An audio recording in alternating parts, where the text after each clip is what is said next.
Butler کے بولنے سے پہلے فلورنس نے بے چینی سے کہا، وہ اسپتال پہنچا دیا گیا ہے، ابھی ایمرجنسی علاج جاری ہے، لیکن شاید وہ ہوش میں نہ آئے۔ کوئی نہیں جانتا مسٹر جوئل، اب ہم کیا کریں؟ اگر اولڈ سر کو پتا چلا تو وہ بہت افسردہ ہوں گے، وہ اولڈ میڈی کو بہت عزیز رکھتے ہیں۔ فلورنس نے پروین کے حوالے سے کچھ نہیں کہا، اس کے دماغ میں صرف ایان کی حفاظت تھی۔ جوئل نے نظریں نیچے کی۔ جولیانا نے پوچھا، جوئل، پروین کا کیا حال ہے؟ اس کا ذکر کرتے ہوتے ہی فلورنس نے بغض سے کہا، ہم کیا کر سکتے ہیں، اسے سزا دینی چاہیے، وہ کیلیفورنیا کی وہ جنگلی لڑکی اتنی بڑی غلطی کر گئی، ایک زندگی کے ساتھ کھیلنا۔ کس نے سوچا اگر اولڈ سر کو پتا چلا تو وہ اسے معاف نہیں کریں گے؟ یہ الفاظ جوئل کی آنکھیں ٹھنڈی کر دیتے ہیں، چاہے وہ کتنی بھی بری ہو پھر بھی وہ اسمتھ خاندان کی رکن ہے۔ بٹلر نے جوئل کی طرف دیکھا اور کھانسی کی۔ میرے خیال میں مس پروین کے معاملے میں زیادہ پریشانی نہیں کرنی چاہیے۔ اگر اولڈ میڈی بچ گئے تو مس پروین خود بخود بے قصور قرار پائیں گی، اگر کچھ ہوا تو ہم مس پروین کو بچانے کا راستہ سوچ سکتے ہیں، اس کے علاوہ اس طرح اولڈ سر اپنا غصہ نکال سکیں گے۔ دوسرے لفظوں میں پروین کو پولیس اسٹیشن میں بند کرنا ایک طرح کی سزا تھی، چاہے پروین اسمتھ ہی کیوں نہ ہو، اسے مریض کی موت کے سبب جواب دہ ہونا پڑتا۔ اسمتھ خاندان قانون توڑ نہیں سکتا تھا، یہ اصولاً لان کے دور سے قائم تھا۔ یہ اصول لان کے دور سے قائم تھا، اس لیے چاہے وان اور لوئس جیسے لوگ کتنے بھی شرارتی ہوں، وہ جرم کرنے کی ہمت نہیں کرتے تھے، کیونکہ اگر وہ غلط ثابت ہو جاتے تو لان کو کوئی پرواہ نہیں ہوتی۔ جوئل نے یہ سنتے ہی کچھ دیر کے لیے خاموشی اختیار کی۔ اگر پروین ایان کی بیٹی ہوتی تو وہ غلطی کرنے کے باوجود فوراً اسے رہا کر کے کیس کے فیصلے کا انتظار کرتا۔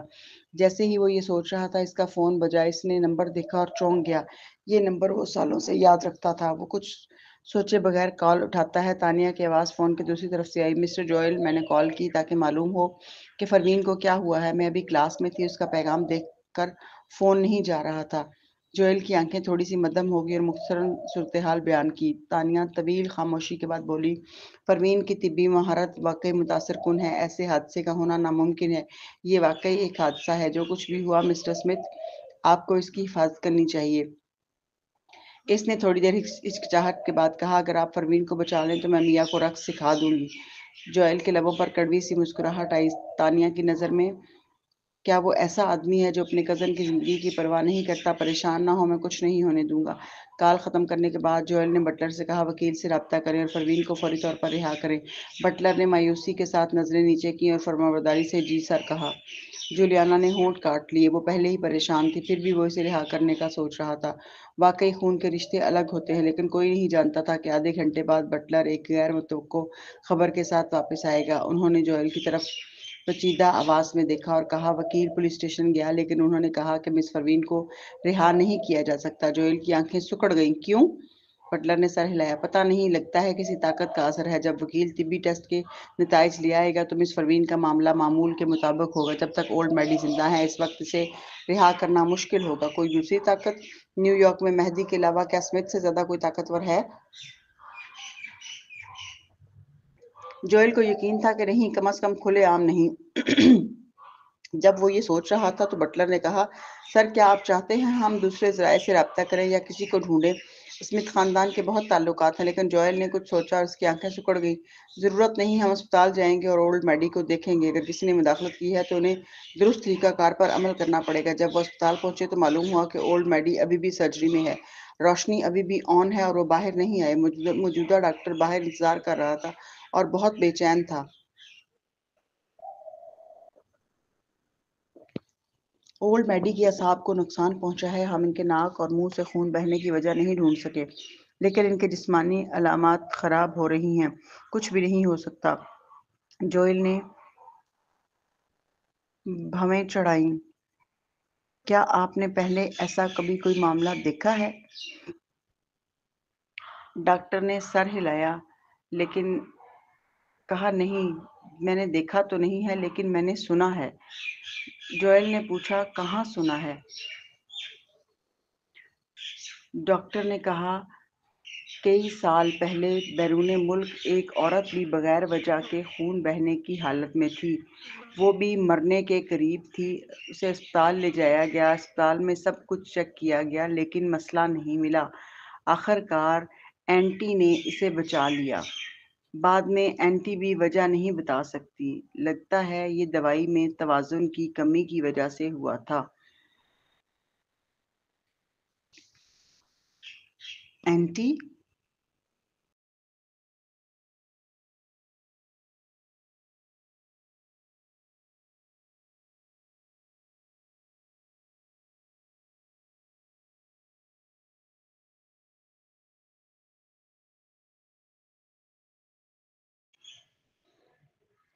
اینٹی یہ اینٹی پھر سے سامنے آئی۔ جوئل نے بٹلر کی طرف دیکھا۔ فوری طور پر اینٹی سے رابطہ کرو، اسے اولڈ میڈی کو بچانے کے لیے بلاؤ۔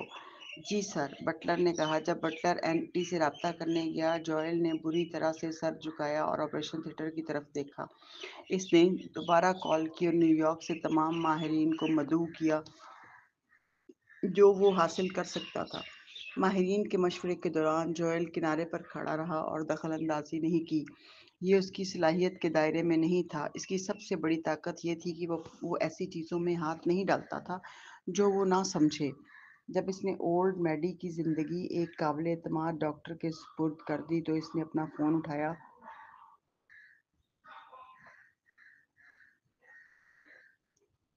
اور پولیس سے رابطہ کیا۔ وہ جاننا چاہتا تھا کہ پروین کے ساتھ کیا ہو رہا ہے اور اس کی ضمانت کیوں نہیں ہو سکتی۔ ٹھیک ہے، مدد کریں اور معلوم کریں۔ شکریہ۔ ایک اور کال ختم کرنے کے بعد جوئل نے اپنا فون نکالا اور سالس کو کال کرنے کی تیاری کی۔ چونکہ مہدی اینٹی کو مدعو کر سکتے تھے، چاہے جوئل یہ نہ مانے کہ وہ سالس سے کمتر ہے، اس وقت اس کے پاس مہدی سے مدد مانگنے کے سوا کوئی چارہ نہیں تھا۔ اسی لمحے جولیانا نے پاس آ کر پوچھا، جوئل میں آپ کی کس چیز میں مدد کر سکتی ہوں؟ جوئل نے اس کی طرف دیکھا اور بھویں چڑھائی۔ وہ یہ کہنے والا تھا کہ اس وقت اس کی ضرورت نہیں کہ اچانک اس کا فون بجا۔ یہ اس کے دوست کی کال تھی جس سے اس نے مدد طلب کی تھی۔ اس نے معلوم کر لیا تھا کہ پروین کی ضمانت کیوں نہیں ہو سکتی۔ دوسری طرف سے بے چین اس نے جولیانا کی طرف دیکھا اور کہا، فوراً مسٹر سالس سے رابطہ کریں اور بتائیں کہ اولڈ میڈی کا علاج ہو رہا ہے اور اینٹی کی مدد درکار ہے۔ اس نے لاشعوری طور پر محسوس کیا کہ اگر پروین پولیس کے حوالے ہونے سے پہلے تانیہ کو اطلاع دے سکتی ہے تو شاید اس نے سالس کو بھی اطلاع دی ہو۔ جولیانا کی آنکھیں سالس کا ذکر سنتے ہی سکڑ گئیں۔ اس نے فوراً سر ہلایا۔ ٹھیک ہے، پہلے کال کا جواب دیں۔ جب جوئل کال لینے کے لیے کنارے کی طرف گیا، اس نے اپنا فون نکالا اور سالس کا پرائیویٹ نمبر ڈائل کیا۔ اس وقت مہدی اور سمتھ دونوں انہیں میچ میک کرنے کے خواہاں تھے، اس لیے جولیانا کے پاس سالس کا نمبر ہونا معمول کی بات تھی۔ کال فوراً اٹھائی گئی اور وہ اندر سے خوش ہوئی۔ اس نے محسوس کیا کہ سالس ابھی بھی اس پر نظر رکھتے ہوئے، ورنہ وہ کال کیوں اٹھاتا۔ سالس کی گہری آواز سنائی دی، جولیانا کیا مسئلہ ہے؟ جب سالس نے فون نمبر دیکھا تو وہ اٹھانا نہیں چاہتا تھا۔ آخر کار اس نے سوچا اور کال اٹھائی۔ اسے خدشہ تھا کہ پروین کا فون بند ہو گیا ہوگا اور وہ صرف جولیانا کے فون سے کال کر رہی تھی۔ جولیانا کا دل اس کے دور دراز لہجے سے ٹوٹ گیا۔ اس نے آنکھیں نیچے کرتے ہوئے کہا، ہاں کچھ ہو گیا ہے۔ پروین نے اسمتھ کے خادم اولڈ میڈی کا علاج کیا لیکن اسے حادثہ پیش آیا۔ اب وہ پولیس کے حوالے ہو گئی ہے۔ سالس نے حساسیات سے مرکزی نقطہ سمجھا، اولڈ میڈی کیسا ہے؟ جولیانا نے مبہم سا جواب دیا، اسمتھ کی تمام میڈیکل ٹیمیں یہاں ہیں، وہ بھی علاج کر رہی ہیں۔ سالس نے سخت لہجے میں کہا، میں پولیس اسٹیشن جا رہا ہوں۔ اس کے بعد اس نے کال کاٹ دی۔ جولیانا نے فون کی طرف دیکھا۔ در حقیقت اب سب سے اہم کام پروین کو ضمانت دلوانا نہیں تھا، جیسا کہ جوئل کا پہلا رد عمل پروین کے حوالے ہونے پر یہ نہیں تھا کہ اسے ضمانت دلوانا، چونکہ پولیس اسٹیشن سب سے محفوظ جگہ تھی۔ اگر وہ وہاں رہتی تو اسے کچھ نہیں ہوتا۔ سب سے اہم چیز اولڈ میڈی تھے۔ جب جوئل نے پورے معاملے کا پتہ چلایا تو اس نے فوراً ڈاکٹر کو اسپتال بھیجا، ورنہ اولڈ میڈی بہت پہلے مر چکا ہوتا۔ صرف اس صورت میں کہ اولڈ میڈی زندہ ہو، پروین کو رہا کیا جا سکتا ہے۔ یہاں تک کہ اگر سالس پولیس اسٹیشن جا کر بھی معاملہ حل کرے تو زیادہ فائدہ نہیں ہوتا، اس کے بجائے وقت ضائع ہوتا۔ جولیانا نے اپنے ہاتھ موڑ کر مٹھی میں بند کر لیے اور نگاہ نیچے کر کے اپنی آنکھوں میں چھپی ہوئی نفرت اور کینہ چھپا لیا۔ دوسری جگہ جوئل کال اٹھا رہا تھا۔ آپ نے کہا کون ضمانت نہیں دے گا؟ اس کا رابطہ فون کی دوسری طرف تھا اور اس کی آواز بہت دھیمی تھی۔ یہ راز ہے، بھول جائیں۔ میں بتاتا ہوں کہ اپنی فرشاد نے پولیس اسٹیشن کو ہدایت دی ہے، وہ ذاتی طور پر تمام کیسز کی تحقیقات کریں گے جو مس پروین سے متعلق ہوں، خاص طور پر جب یہ شامل ہوں کیپٹن فرشاد، یہ بالکل جیسا کہ توقع تھی، صرف فرشاد کے پاس یہ صلاحیت تھی، لیکن فرشاد پروین کو کیوں نشانہ بنا رہا ہے؟ جوئل نے اپنی آنکھیں تنگ کی، کیا ہو رہا ہے؟ دوسری پارٹی نے اندر سے آہ بھری، یہ خفیہ ہے۔ فون کے دوسری طرف کچھ لمحے خاموشی رہی، پھر آواز آئی، جب کسی کی جان میں خطرہ ہو تو ضمانت نہیں دی جاتی۔ اسے فکر ہے کہ مس پروین رہا ہونے کے بعد فرار ہو جائیں گی۔ فرار؟ جوئل نے بھویں سے کیڑ لی، یہ حکم کسی عام لڑکی کے لیے نہیں دیا جا سکتا، یہ تو مجرموں اور قاتلوں کے لیے زیادہ مناسب لگتا تھا۔ وہ اس بات سے خوفزدہ تھے کہ وہ موقع پا کر بھاگ نہ جائے۔ ایک بار گرفتار ہونے کے بعد اسے 24 گھنٹے تک حراست میں رکھا جائے گا اور چھوڑا نہیں جائے گا۔ آخر پروین کی اصل شناخت کیا تھی؟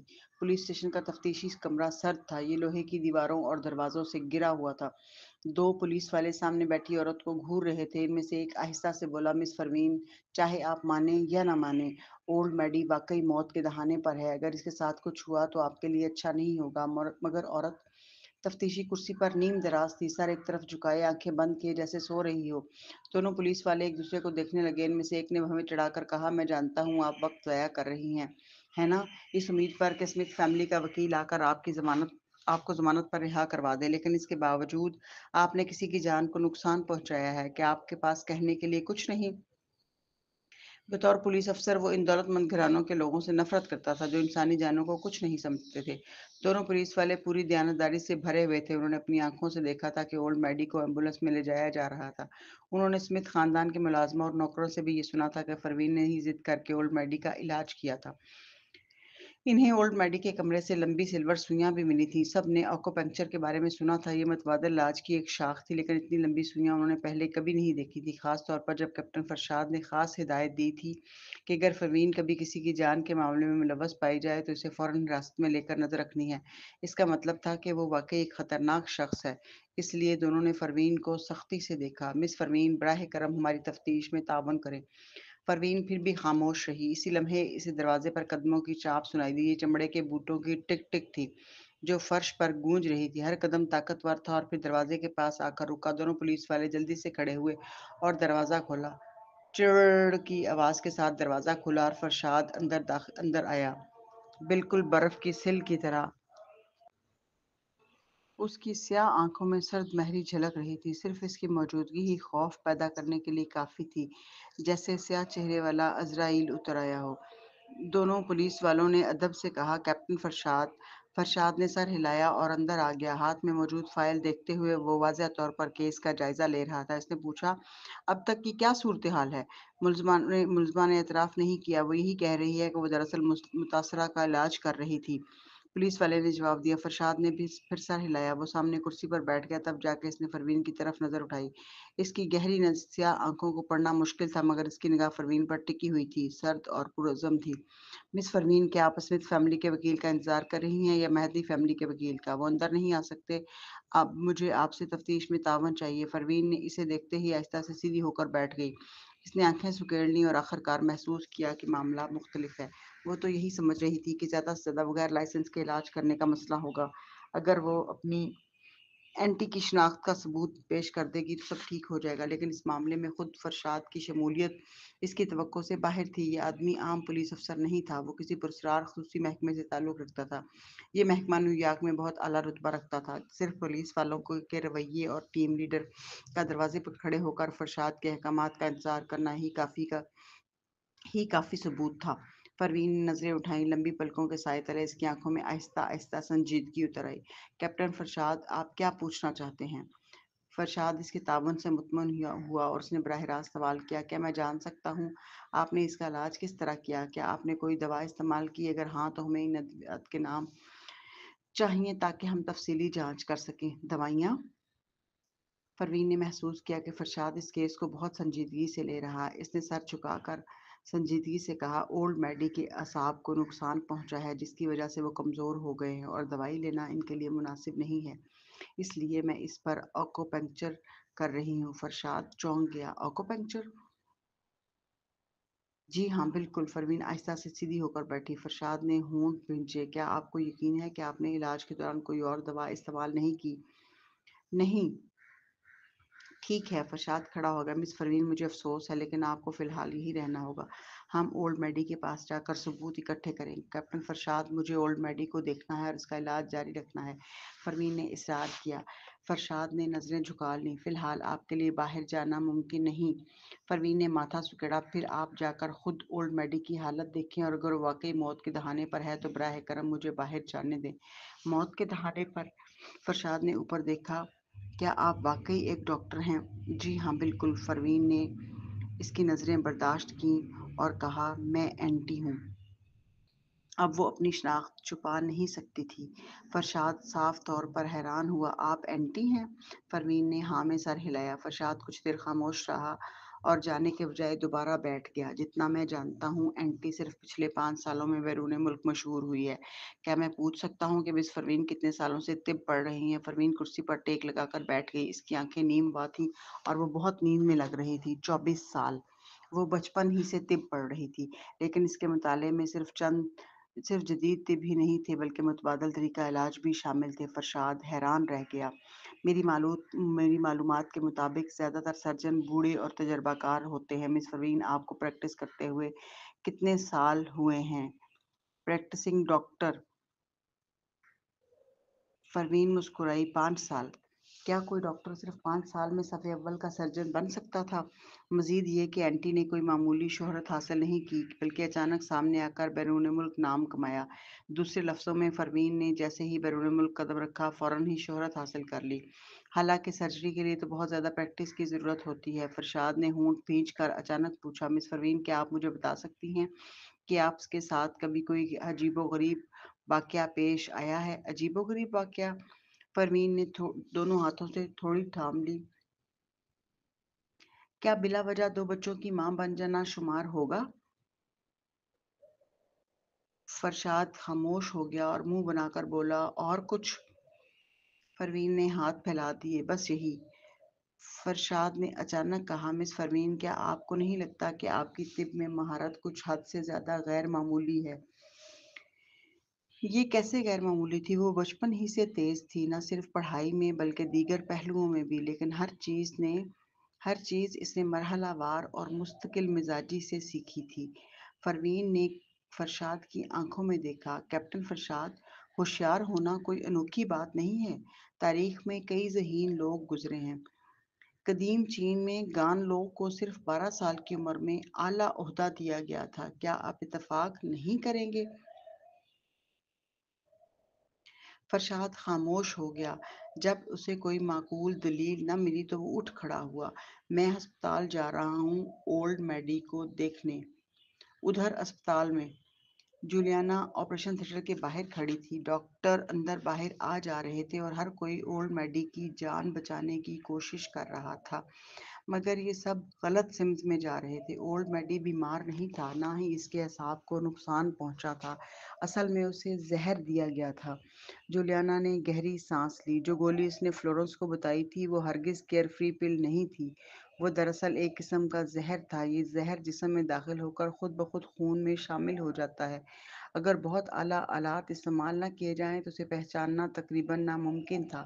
اس دوران جب ڈاکٹر اولڈ میڈی کو بچانے میں لگے تھے وہ ہمیشہ یہ سوچ رہے تھے کہ پروین نے ہی اسے نقصان پہنچایا ہے۔ وہ زہر کے بارے میں سوچ بھی نہیں سکتے تھے، اور جب اولڈ میڈی مر جاتا تو خون میں موجود زہریلے ذرات آہستہ آہستہ غائب ہو جاتے، جس سے حقیقت جاننا مزید مشکل ہو جاتا۔ جولیانا یہی سوچ رہی تھی کہ اچانک اس نے فرشاد کو دیکھا جو فرانزک ماہرین کی ٹیم کے ساتھ آ رہا تھا۔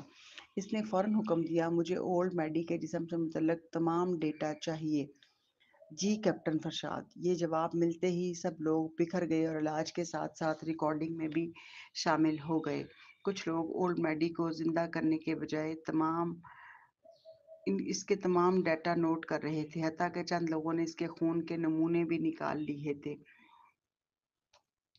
جولیانا نے مٹھیاں سختی سے بھینچ لیں اور وہ سخت پریشان ہوئی کہ یہ کیا ہو رہا ہے اور یہ فرشاد کہاں سے آ گیا۔